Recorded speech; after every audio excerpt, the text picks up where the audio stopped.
Magandang umaga mga Agila. At yung topic natin ngayon is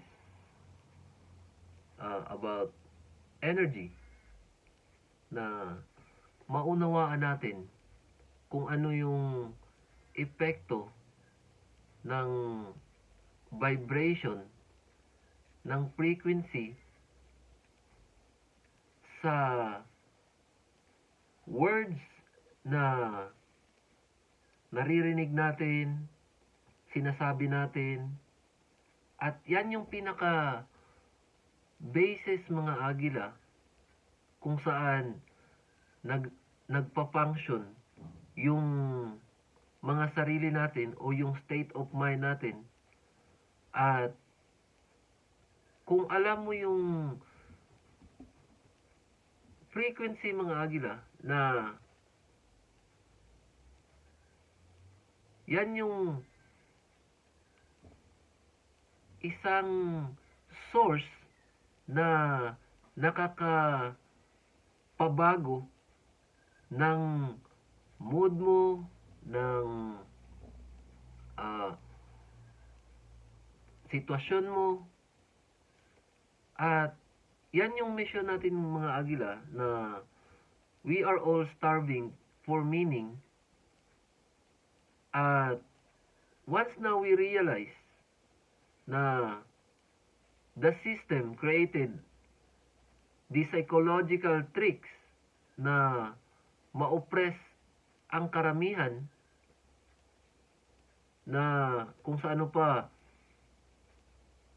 yung energy of distractions that create chaos always seek attention and validation. And that is the reason mga Agila, na if we see the results of all the teachings, all the doctrines, look at the world mga Agila, na the consciousness, kung sa ano pa, the collective consciousness has been distracted and separated to oneness dahil sa labeling na ginawa ng system. At depende yan sa atin mga Agila, na kung handa ka ng i-open up yung sarili mo to understand bakit ka nandito, at ano yung meaning ng mga buhay natin, at ano yung mga bagay na mag-open up ng awareness natin to divine mind, separated from the carnal mind na na-program sa atin. At yan yung awareness mga Agila, na to understand na kung sino tayo at ano yung energy na naturo sa atin, na kung sa ano pa, bigyan mo, yun nga sinasabi mga Agila, na mas mabuti pa na matamaan ka ng physical na bagay kaysa words. At yung words mga Agila, kung i-analyze natin, is a sword or espada. Imagine mga Agila na you are always talking negative things. You always thought about negative thoughts sa sarili mo. Ano yung epekto ng sa sarili mo? Kaya yung words mga Agila na sinasabi sa atin, na for example, na kailangan mong magdusa, makasalanan ka, yan yung mga words mga Agila na nagsiseparate sa atin to know ourselves, kasi they are planting fear, at they don't want us to know that we have the ability to understand ourselves, to be authentic, that we have the inner strength, and they want us to know that they want us to know na that we need them. They are teaching the things, mga agila, na confuses one's mind, at yan yung mga bagay, mga agila, na mayroon tayong panahon na unawain ang mga nangyayari sa paligid at mag-observe.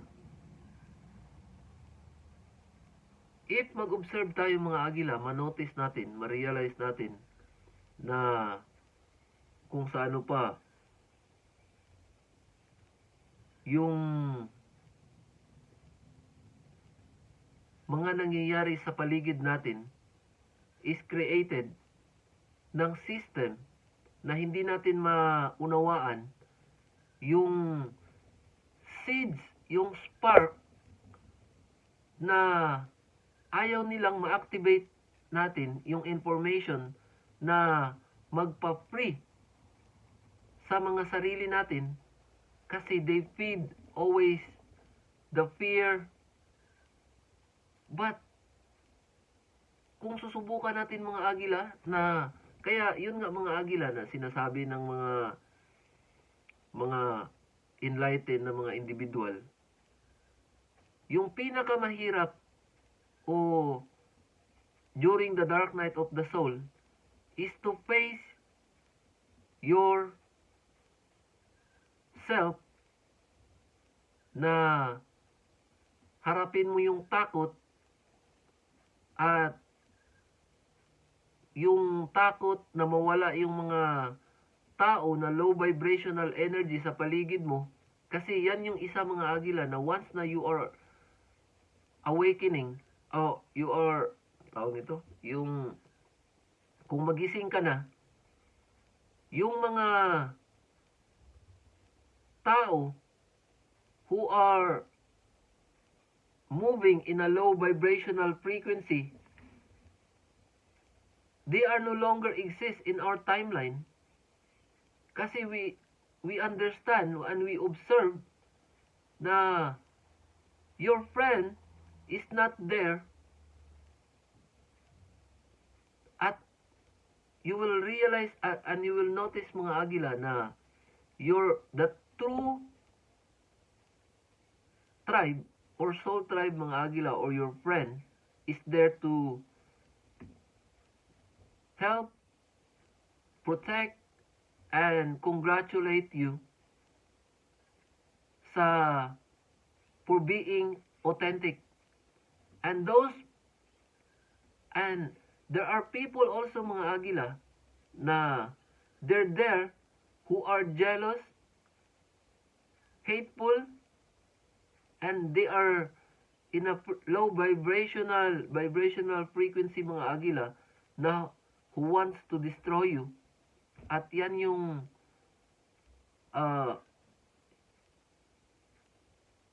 mga bagay, mga agila, na ma-observe mo, na yung authenticity is the highest form of frequency, mga agila, na kung sa ano pa yung divine connection mo is, kung sa ano pa is sinusunod mo, at makita mo, mga agila, yung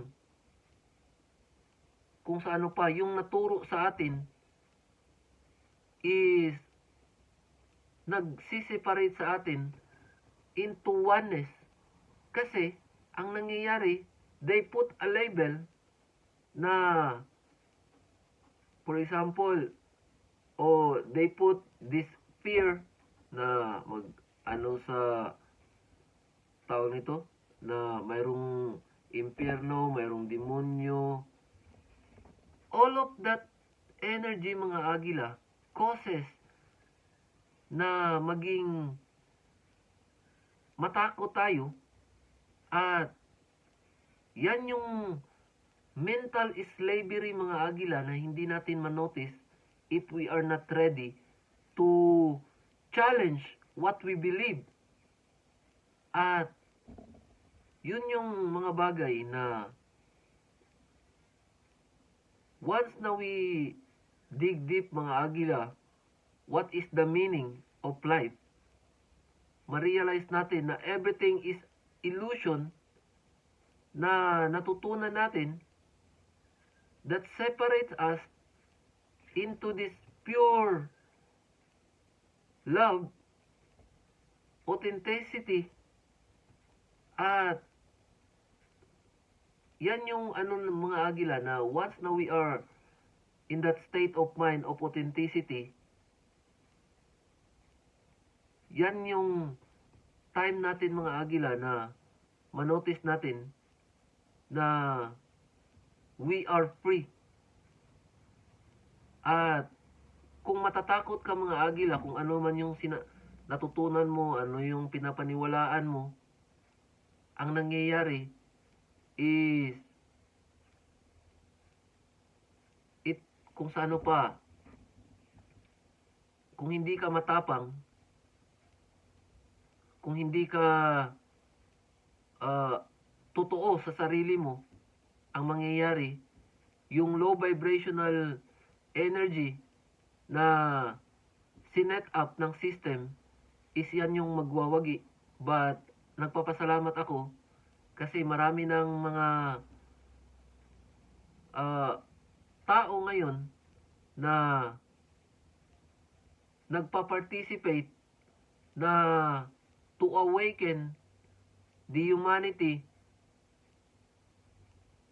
at to protect Mother Gaia, to protect the source who gives us life. At yun yung collective consciousness mga agila of love, the connection to the divine, and kung sa ano pa, we are moving in a state of mind, kung sa ano pa, love, unconditional love. Ibig sabihin, hindi tayo nakikipagchismis na sirain yung ibang tao, buhay ng ibang tao, kung anong nangyayari sa ibang buhay, kung ano yung mga latest na mga kadramahan na mga palabas. If once na we are in alignment mga agila, we understand na yung ipopokus natin is yung mga sarili natin, kung ano yung magawa natin na mahil, na magamot kung ano yung mga sugat na nangyari sa past, na kung sa ano pa na naging ugali natin, na madaling magalit, na madaling hindi magpatawad, yung ugali na magmamagaling. Yan yung mga bagay na kailangan nating mahil sa mga sarili natin mga agila, na lahat ng mga experience natin is part of our journey to understand oneself, to express and to see the meaning and one's nature, which is the divine's nature, which is within you. At yun yung mga agila na maalis natin yung hatred, maalis natin yung jealousy, yung envy, maalis natin yung mga bagay na kung sa ano pa, pumupunta ka ng park, nakikipag-debate ka kung ano yung pinapaniwalaan mo. Ibig sabihin, we are not, kung sa ano pa, kung sa ano pa, yung energy na instead na yung sarili natin yung unawain natin, we are proving things which causes separation. At yun yung nga mga agila na we are the only civilization na who has the capability to destroy our own existence. At papasalamat ako mga agila sa lahat na kung makita man nyo itong mga agila, I'm very grateful kung naabot ka dito sa 15 minutes na kung sa ano pa sinasabi dito sa channel. At yan yung ano mga agila na yung once na we open up our mind into this vast array of kung sa ano pa understanding ano yung mga bagay na hindi natin alam, at yan yung awakening natin mga agila, at ma-recognize natin na we are one, we are tawag nito yung kung sa ano pa yung panahon natin na magising at ma-realize natin na maging totoo sa mga sarili natin, maging authentic sa mga sarili natin. Wala na yung, hindi na tayo mangungupya o gagaya sa mga bagay na nakikita natin sa paligid. Kasi lahat tayo is mayroon tayong misyon na maunawaan kung ano yung ginagawa natin dito at mabuhay na masaya na hindi sisirain yung ibang buhay ng tao. Kasi hindi natin alam mga agila na yung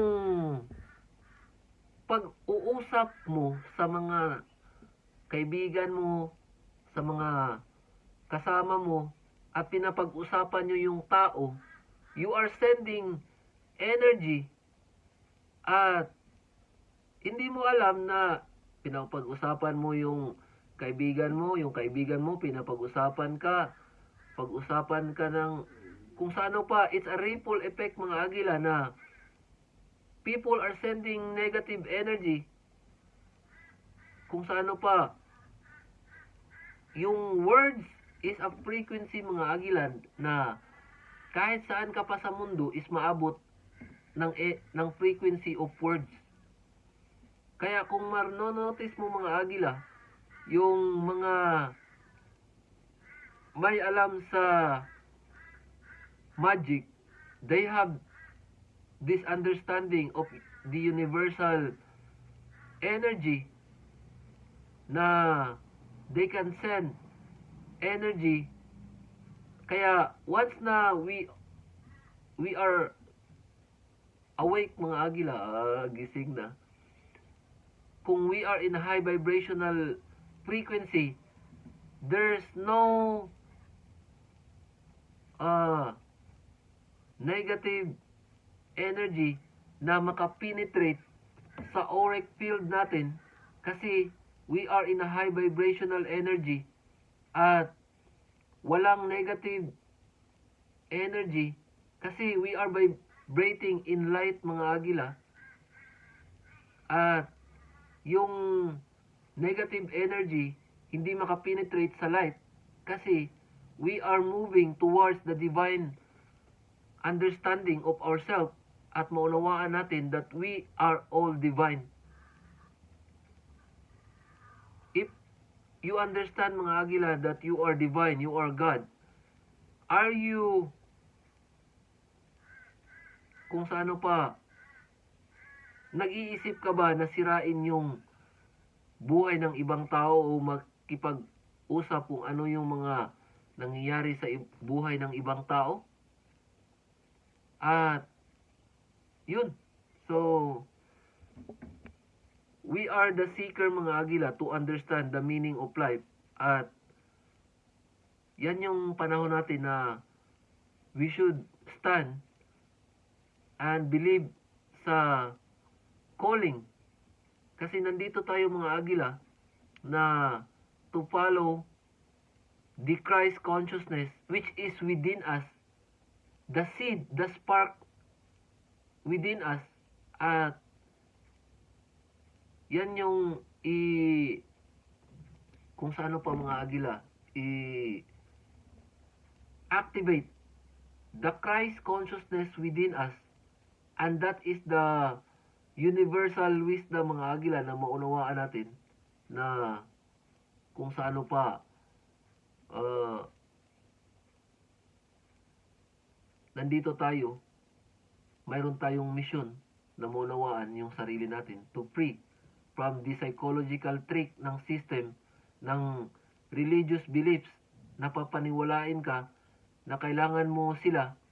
At yan yung tawag nito, yan yung nagsiseparate sa atin mga agila to understand ourselves, kasi they always sending us this negative energy frequency na matakot tayo to us, na kung sa ano pa, they always sending fear. So, thank you at giving you peace, love, and light.